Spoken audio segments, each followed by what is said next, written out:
Brother, మీ పేరు? Mahesh. So oath ceremony రేపు ప్రమాణ స్వీకారం చేసేటువంటి స్థలంలో ఉన్నాం మనం.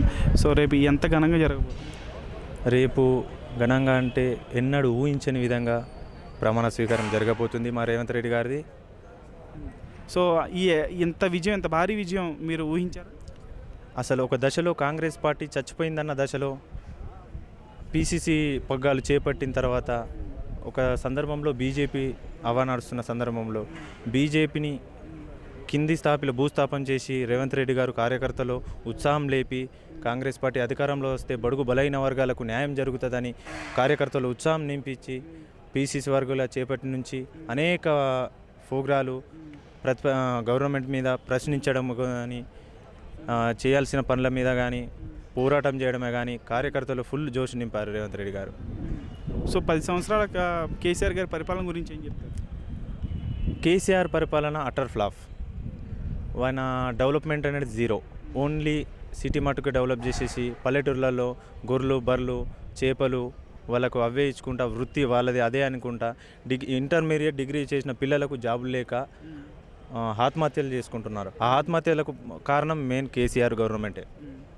సో ఖచ్చితంగా ఏవైతే సమస్యలు ఏవైతే ప్రజలు చూశారో 2 సార్లు, సో ఖచ్చితంగా అందుకని చెప్పేసి ఈ ప్రభుత్వాన్ని తిరస్కరించి కాంగ్రెస్కి ఒక అవకాశం ఇస్తే ఖచ్చితంగా ఇప్పుడు ఉన్నటువంటి సమస్యలను పరిష్కరిస్తారని చెప్పేసి అవకాశం ఇచ్చారనుకోవచ్చా? దాని కాంగ్రెస్ పార్టీ ఏ విధంగా ప్రజల కోసం ఉపయోగపడుతుందని చెప్పేసి అనుకోవచ్చు? తెలంగాణ ప్రజలు కాంగ్రెస్ పార్టీకి ఇచ్చిన అవకాశాన్ని 100కు 2 రెట్టింపుగా ఉపయోగించుకుంటాం. మళ్ళీ 5 సంవత్సరాలకు కాంగ్రెస్ గవర్నమెంట్ వస్తుంది. మేము ఇచ్చిన ప్రతి హామీలే కాకుండా ఇంకో డెవలప్మెంట్ కూడా మేము ముందుకు సాగుతామని ఈ విజ్ఞప్తి చేస్తున్నాం. సో కేటీఆర్ గారు రిజల్ట్స్కి ముందు ఒక గన్న పెట్టి ఒక పోస్ట్ పెట్టడం జరిగింది, ఈసారి హ్యాట్రిక్ లోడింగ్ అని చెప్పి. అది కొంచెం మిస్ఫైర్ అయింది, దాని గురించి ఏం చెప్తారు?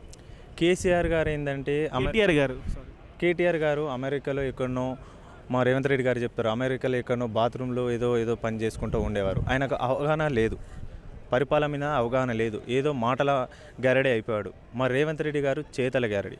ఆయన చిన్న స్థాయి జెడ్పీటీ స్థాయి నుంచి ఇప్పుడు సీఎం లెవెల్ అయిందంటే అది ఆయన పనితరం బట్టి, ఆయన పటిష్టత బట్టి.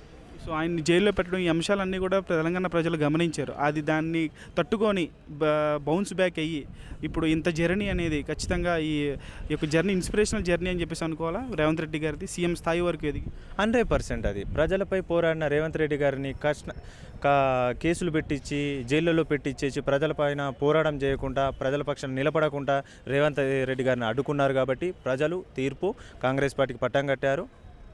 సో రేపు జరగబోయేటువంటి రేవంత్ రెడ్డి గారి సీఎం ప్రమాణ స్వీకారం అనేది, దానికోసం మీరు ఎంతలా ఎదురు చూస్తున్నారు? మేము మా 10 ఏళ్ళ కల ఇది. కాంగ్రెస్ పార్టీ గవర్నమెంట్ రావాలి, తెలంగాణలో రేవంత్ రెడ్డి సీఎం కావాలని మాకు కళ. ఈ తెలంగాణ ప్రజల కళ కన్నా నెరవేరింది. 100% మేము ఇచ్చిన గ్యారెంటీలు ముందుకు తీసుకెళ్తాం, ప్రజల ముందుకు తీసుకెళ్తాం. ముఖ్యంగా మాది మహాలక్ష్మి, గృహ పోషణం, కరెంటు ఇవన్నీ ప్రజల్లోకి తీసుకెళ్ళి స్వచ్ఛ పాలన చేస్తాం. ఈ రాజుల పాలన పోయి ప్రజల పాలన చేస్తామని మేము హామీస్తున్నాం. Thank you. వెల్కమ్.